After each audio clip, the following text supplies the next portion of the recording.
welcome to the Redvee TV Show, supported by Chapel House for the 2023 season. And on this week's show, we discuss Disciplinary, semi-finals, and another road trip to Hull FC next Thursday. Kevin, how are you? Very well, thank you. Very well. Looking forward to travelling to the other side of the country again. You couldn't write it, could you? The chances of getting 2 Hull trips in a 5-day period. Can't wait to battle the M62 and hopefully it's not shut on the way back. Plenty of fallout from last Saturday's semi-final, Kev.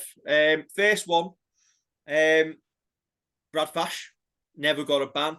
And I think, although we asked on the Twitter, was that a red?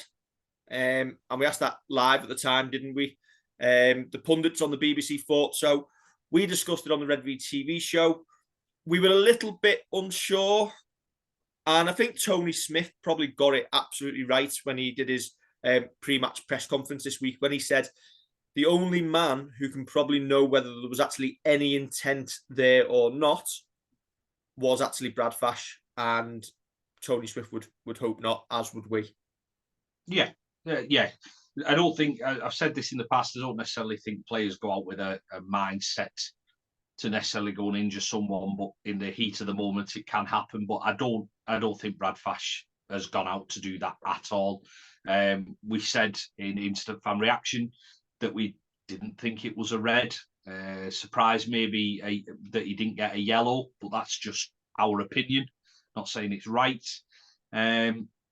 And yeah, it's just unfortunate now that we miss Mark Percival for 11 days. Should be back for the CAS game, but the HIA protocols means that he misses out this week, which is the right thing. You can't have players coming back in if they've taken a head knock. It's the right thing. I think all in all, once you see it again and you're not caught up in the emotion of a live game, a live knockout game as well, as Tony Smith says, and rightly so, there's only one person who knows for sure. It's Brad Fash. And in my opinion, I think it's just happened really, really quickly. And it's just an unfortunate incident. Yeah. And probably gets us back onto, again, talking about the disciplinary, when we've talked in the past about how the disciplinary look at intent and how they judge it. I think it's a little bit impossible at times. We have had plenty of interaction with our friends from Hull this week. First of all, giving us grief over Brad Fash, giving Chris Kendall a load of stick, and then Chris Kendall has proved right as Josh Griffin then gets punished for his red card. And then when we said we don't necessarily agree that it should have been 7 games, they're all our friends again. Amazing what fans think when you go along and support them and support their views. The minute you disagree with them, they want a big fight with you. We're used to that now, though, aren't we? The thing with Griffin is he put in a guilty plea. So he said, yeah, that's what's happened. Or else he'd have gone not guilty, and obviously then it'd have gone on a little bit longer, I think. He said that he was guilty, and I'm minded of the fact that a Doncaster player was done in April 2022 for calling the touch judge, twice a cheating. I didn't understand the second word. It was like a steward who works behind a bar, but he called him that twice, and he got 5 games for it. Kev. So I don't think we should be surprised of the severity of the ban. I think there is a kind of precedent there that it is a longer ban these days. I think it was only Grade D when it was done at the time last year for the Doncaster player. But I don't think there can be many arguments necessarily that Griffin's got a ban and got a hefty fine for it, because you can't bring into doubt the referee's impartiality or his credence in taking a game. I know that we tweeted out last night about how it should be more of a financial penalty rather than games. I do agree that he should have got banned. I don't necessarily agree with the people judging it against Kai O'Donnell, but I understand why they do. Two completely different incidents. I think you've just got to put the message out there that if you hit a player in the pocket and you also are sitting them down for a couple of weeks, not 2 months, a couple of weeks, that's probably the right way to go for it. See, I feel that, for instance, such as the O'Donnell one, where you've caused or got the potential risk of serious injury to a player, you're right to get a ban that sees you sat in the stands because you've got the risk of causing harm to others. But for something that is verbal, like what Josh Griffin's done, completely separate to anything that includes race, homophobia, anything like that, and it's purely, essentially, he's called the referee a cheat, from what we can gather. Question the integrity of a match official, if you want the official language. Players would soon stop doing that if the financial penalty to themselves was significantly greater. They wouldn't open their mouths. It'd only take one or two and you'd never see it again. I'm not entirely sure suspending someone for 7 games is a deterrent for a player. Maybe. It probably is, to be fair. It probably they're still getting the wages. They'll still come back and crack on as normal. I feel the people who are most harmed by that are the club themselves, which you could argue he represents the club, so they should be harmed. But it's the fans who are paying good money. And not just this case, but there is far too many examples of the MRP, for me, looking forensically at every single incident in a game, things that aren't noticed on the field by the referee, they aren't noticed by the actual players involved, the players on the receiving end, they aren't noticed by the fans on the replays. And then all of a sudden you wake up on a Tuesday morning and you find out that you're up in front of the disciplinary and you're copping a ban for minuscule, innocuous challenges. And I feel that is ruining the game. And it's self-sabotage. I tweeted this last night. It's self-sabotage for rugby league. We haven't got that many big stars to begin with. And when you're sitting players in the stand constantly, week after week, for things that they're not going to learn from because they're not even aware that they're doing them half the time, you're just ruining the product. And then you're expecting the likes of Sky and BBC or Channel 4, whoever, to come along and you want to try and get money off them to pay for your product when they don't know on a week-by-week basis just what sort of game they're going to see because of players sat in the stand. And I think it's about time that there needs to be a real big look at how the disciplinary works, because at this moment in time, I don't think there's any fan of any team in the game who would agree it does so. The one suggestion I came up last night with was asking clubs to cite. So if Alex Walmsley is guilty of a bad challenge by an opposition player and it's not been noted on the field by the referee with a yellow or red, it would be up to Saints to decide, we're going to cite player X of Hull FC or player X of Wigan, and then ask the disciplinary to look at it. And you won't find that clubs are doing that willy-nilly, because they won't want to be on the receiving end of silly ones themselves. So very quickly, it would self-police. Whether that's a good idea or not, I don't know. But listen, there's no point just criticising the disciplinary process without coming up with some sort of solution. Yeah, I think you could still have the MRP looking at games, but as you say, the micro looking at challenges and almost it feels like re-reffing of a game is ridiculous. It really is. I don't disagree with a lot of what you're saying there. Possibly the MRP still look at the big incidents, but the one that we'll talk about in a minute, the Chris Satai and Alex Walmsley one, is that worthy of it? I suppose with the litigation around head knocks, there's the argument that it is, but no one notices that in the ground on TV and thinks, oh, that's a bad one. That should be a penalty. That should be this sanction. It's only later when we're re-reffing games. Just to go back to Josh Griffin before we do move on, and the likes of that, I'd like to see, as part of the punishment, education. So let him be part of an education program that is provided by the RFL, but Depends then on the referee's course. But something like that, and then make him go into schools, community clubs, and explain why you shouldn't be doing these things. That's part of your punishment, is going teaching others, and especially the generation who are coming up through, watching that game and potentially getting onto social media and tagging Chris Kendall in tweets saying that he's a cheat and all this, and telling them why it's not on, telling them why they need to take that step back and not do it. No one is necessarily clean in this. The number of times that you'll see something happen and you go, he's got that wrong, and you'll shout something. Pretty much everybody who's been to a sporting game will have done that. But as a custodian of the club, as Josh Griffin is, maybe and I don't want to just point at Josh Griffin, but anyone who gets done for any kind of dissent, foul and abusive, anything like that, questioning the integrity, should be part of it. So Conrad Harrell got sin-binned at Catalan for it.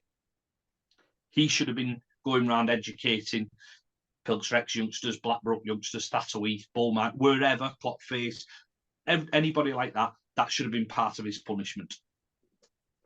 Yeah, can't disagree.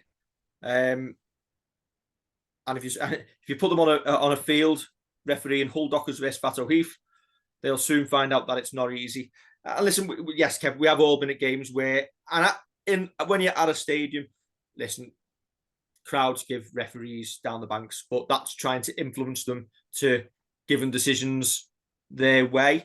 We all talk about decisions and question whether they are right and wrong. That's part of sport.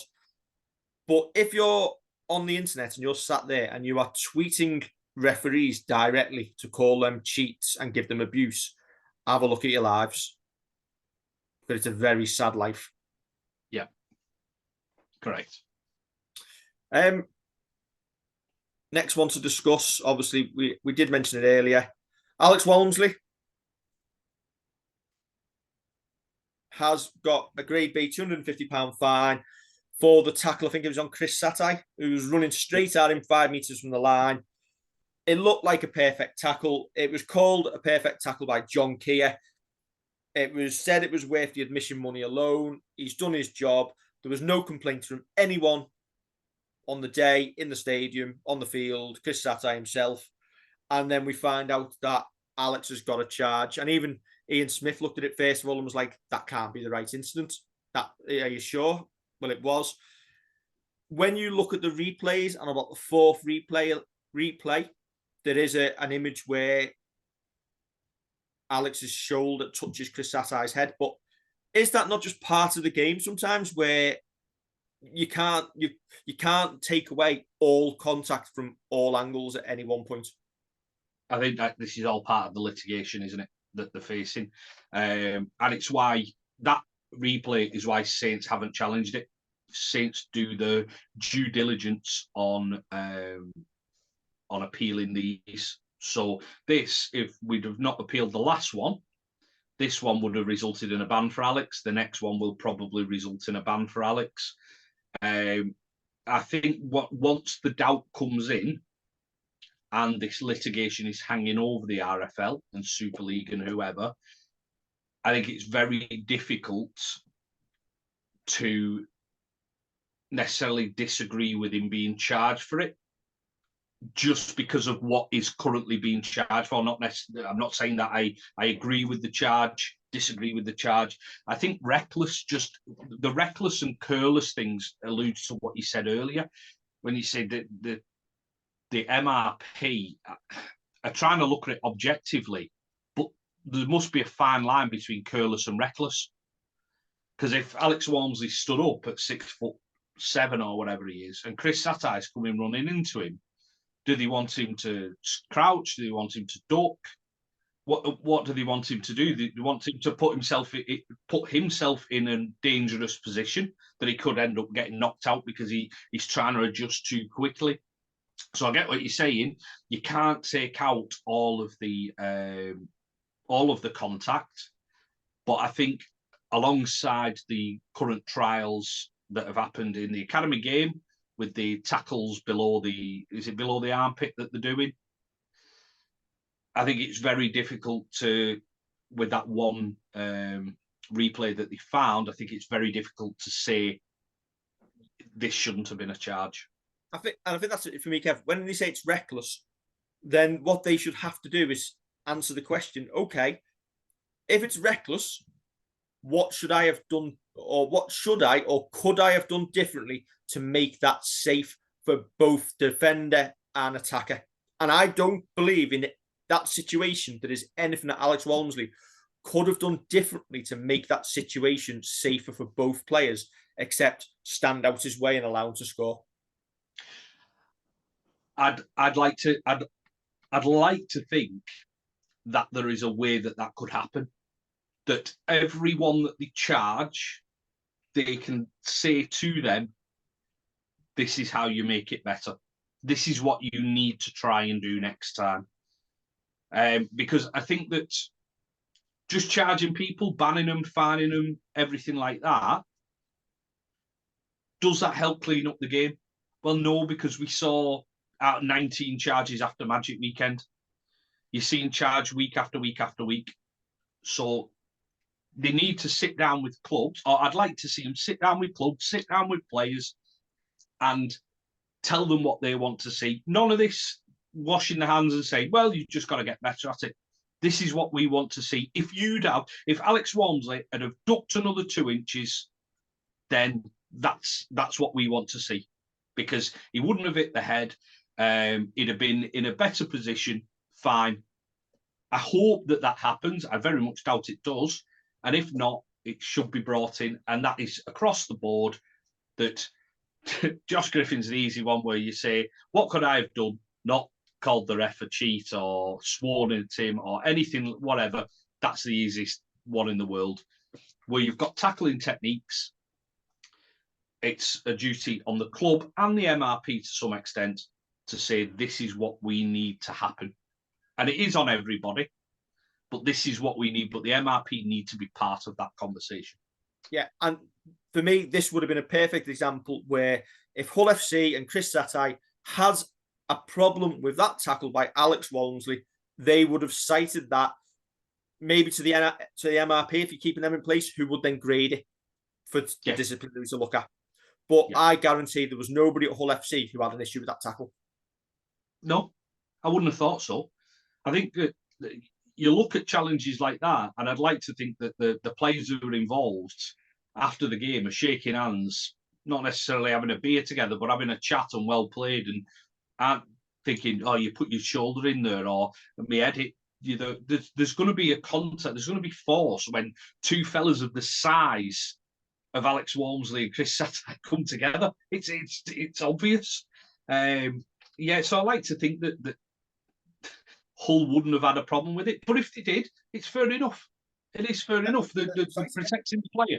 But, as you say, all the little ones wouldn't get looked at because if, for example, Hull cited somebody from Hull KR when they played in a derby, next time Hull KR are watching that video in 0.25 speed, picking up every little thing and citing all 17 players who come onto the field. And that's why it becomes self-policing. And I genuinely believe on the whole it would work.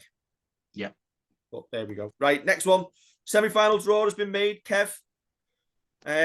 We obviously will be facing the Lee Leopards at the Halliwell Jones Stadium, Saturday the 22nd of July. The ladies will kick off at 11:45 a.m. in their semi-final against York, and the men will kick off at 2:30 against the Lee Leopards.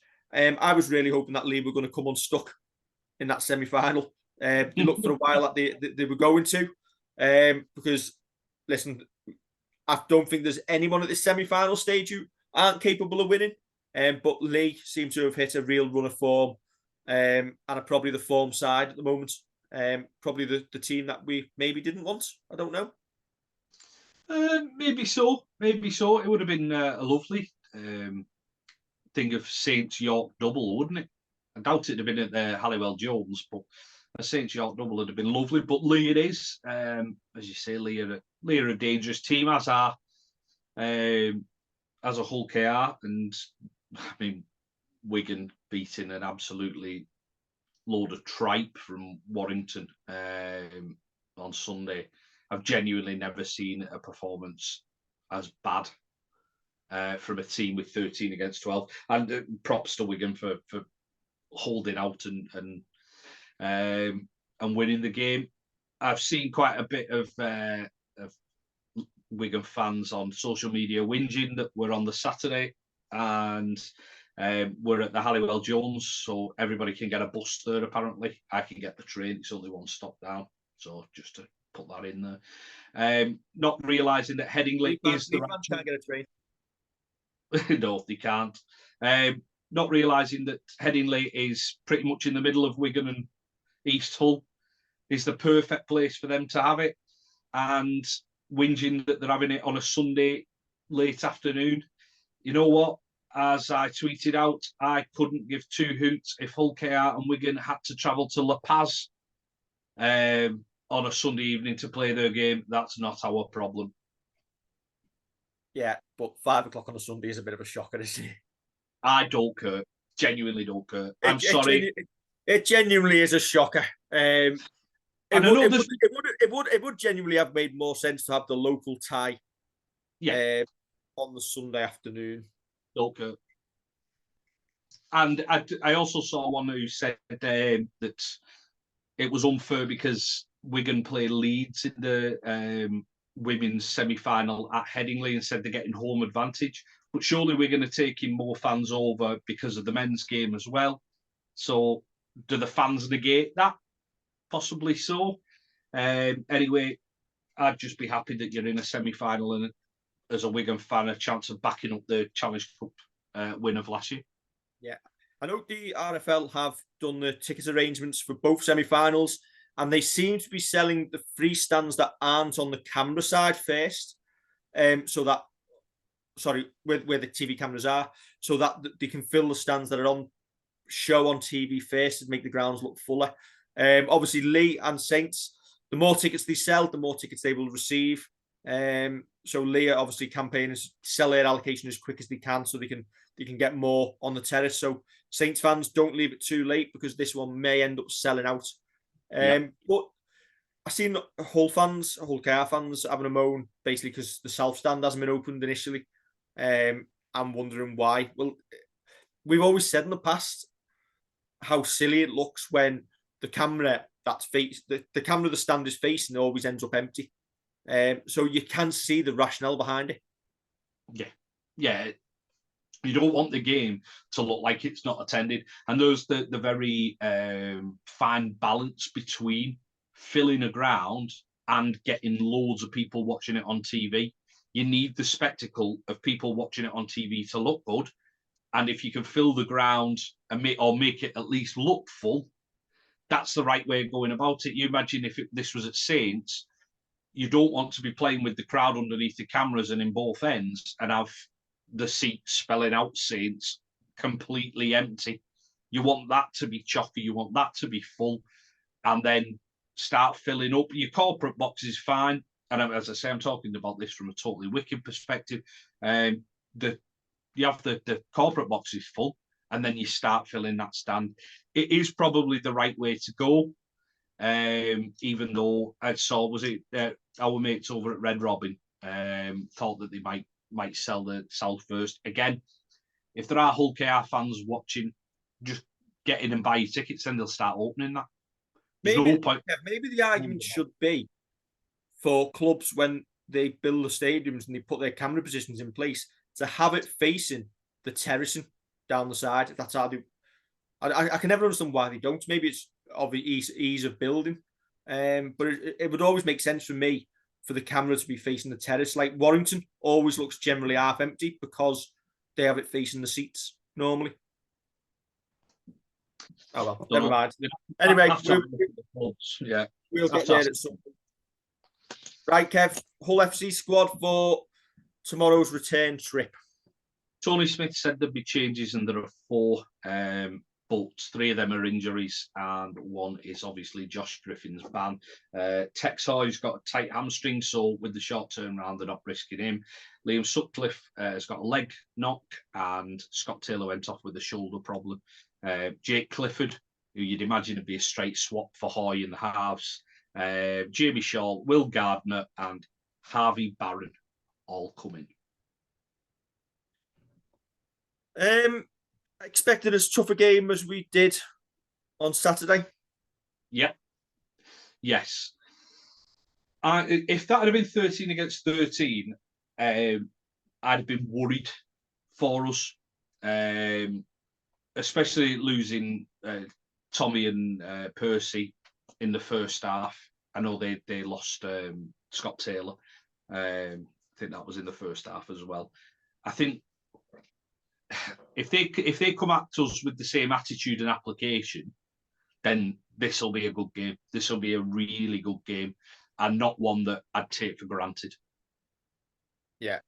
Bigger home advantage this time round, with probably only a couple of hundred Saints fans being able to make the journey over, with it being a Thursday night. Obviously, you've got the expense this month of Magic already, a trip to Hull in the Cup, semi-final tickets going on sale, and a potential Wembley trip on the horizon off the back of that if you win. And asking people to take an afternoon off work and then getting home at 1 a.m. pretty much rules out anybody with kids generally going. So I'd imagine we'll take a couple of 100, 200 maybe. Hardcore following. You can't blame people for not travelling over to this one if with it being on TV as well. Correct. If you pick and choose your game and you choose not to attend this one, with the getting back at between midnight and 1 o'clock if you're lucky, and then potentially having to get up for work the next day. If Saints fans aren't coming to this one, I genuinely don't blame them.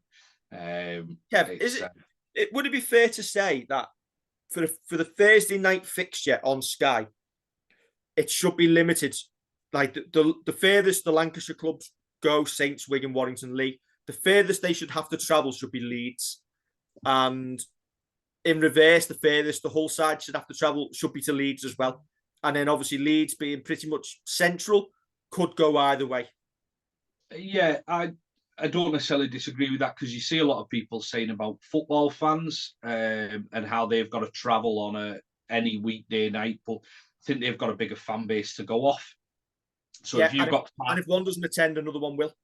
Yeah, if you've got 5,000 Everton fans travelling to Crystal Palace of a Tuesday night, you know full well that some of them will have jibbed it, and as you say, others will come in and take their place. That's how it is. I don't know if you'll get 5,000 going to Crystal Palace on a Tuesday night. Who knows?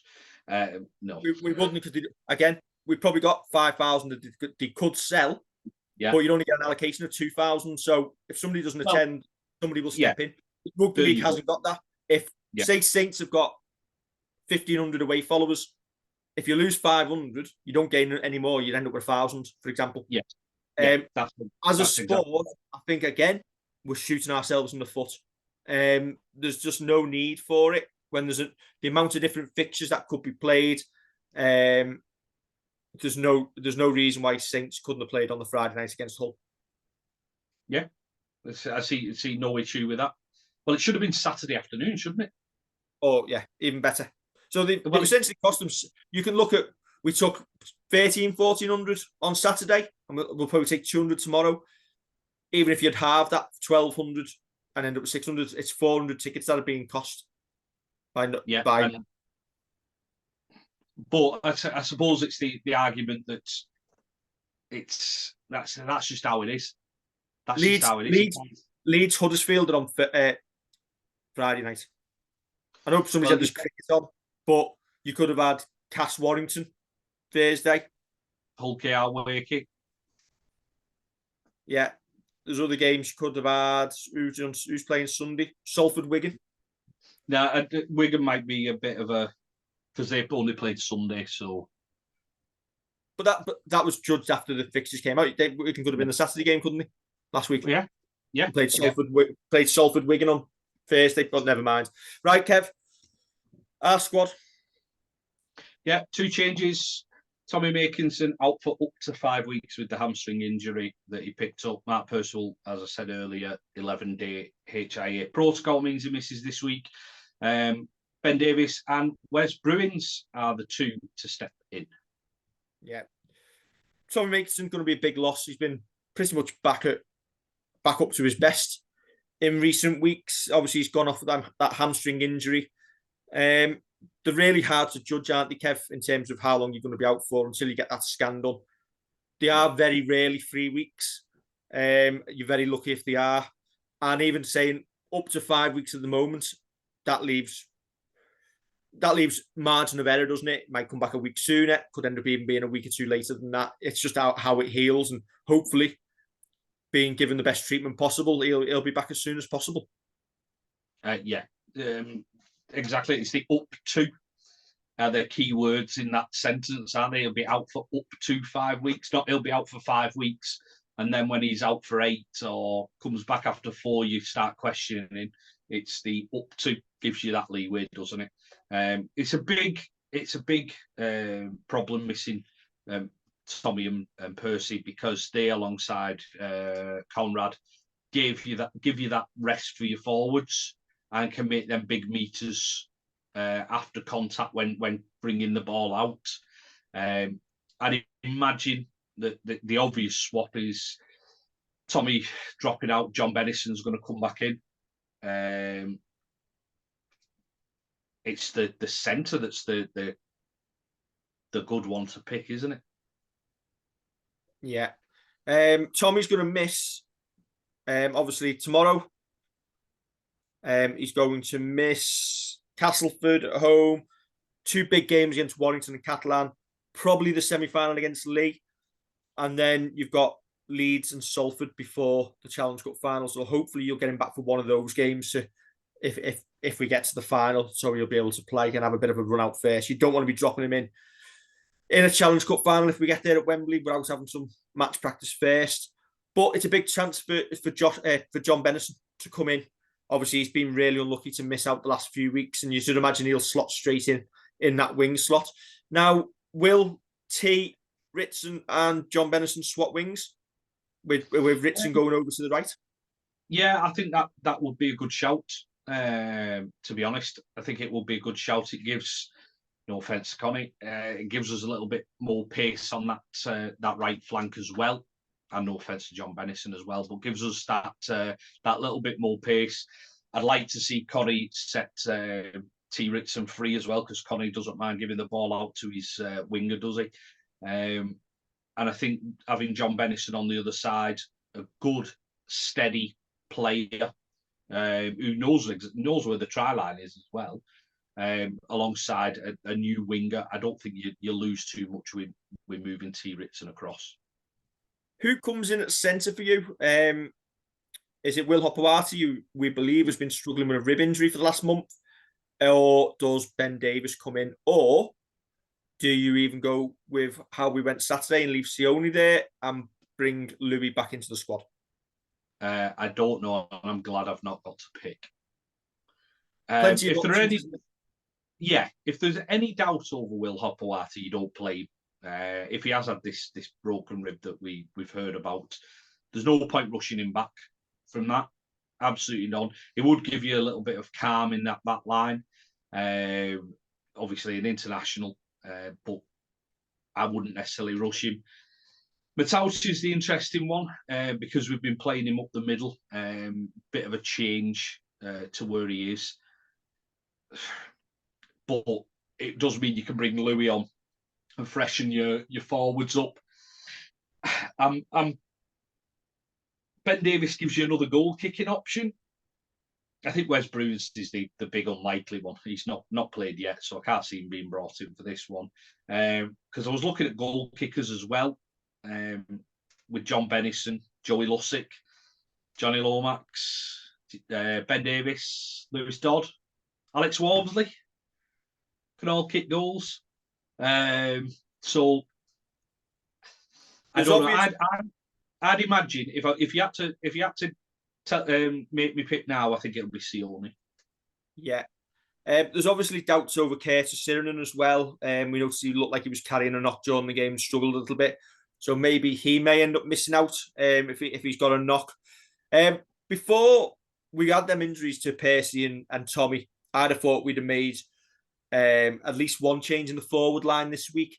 I just wonder with them 2 injuries and 2 enforced changes already, apart from maybe Louis coming in, that might be it. And I potentially think if you're going to play Louis and George Delaney and give a couple of the forwards a rest, it now might be the Castleford home game. That is the right one to do that. Yeah. And I'd almost be inclined to have Joey Lussick either definitely coming on after 20 minutes for James Roby or starting Joey Lussick. It's a shorter term round. We've obviously no other recognised hookers. I'm not having Morgan Knowles as a hooker or James Bell as a hooker. With no other recognised hookers in there, you've got to rest James Roby at some point. With a shorter term round, I would probably have a look at Joey Lussick starting and give him that confidence that you know he can do the job and that chance to go out and do it. Yeah, and do you know what? Play him tomorrow from the start. Play him against Castleford from the start. Yeah.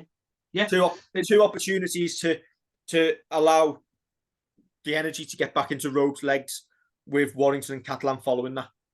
Yeah. And a semi-final. Yeah. Agreed. Right then, Kev. Predictions? Saints by 8. Oh, I was going to go Saints by 8 as well. Yeah, we'll go Saints by 8. Okay. Right. Quite a long show, that one for us. Plenty to talk about. Hopefully, yes, we will have plenty more to discuss after the game tomorrow evening. The Instant Fan Reaction will return from the MKM Stadium, hopefully following another Saints 2 points as we rise up the table. Don't forget to like, share, and subscribe, and we'll catch you very soon on Redvee.